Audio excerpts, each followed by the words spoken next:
Welcome back to another YouTube video, and in this video I'll be showing you guys how to fix Notion's app slow or lagging on iPhone.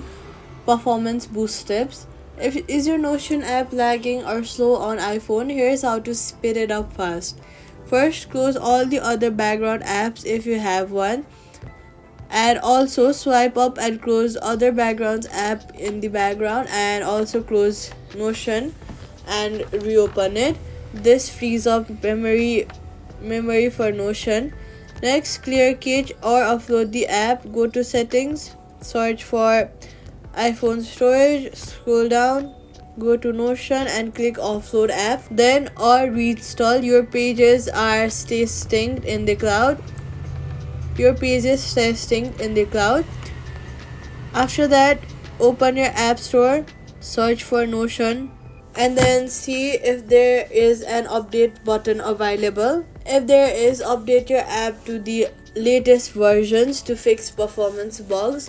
Then reduce heavy content, larger images, embedded videos, or many widgets can slow pages. Move them to separate pages or avoid or archive unused content. Privacy tip: only clear cache or offload app on trusted devices to avoid accidental data loss.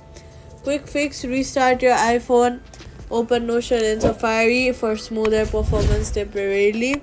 Subscribe for more Notion speed performance hacks.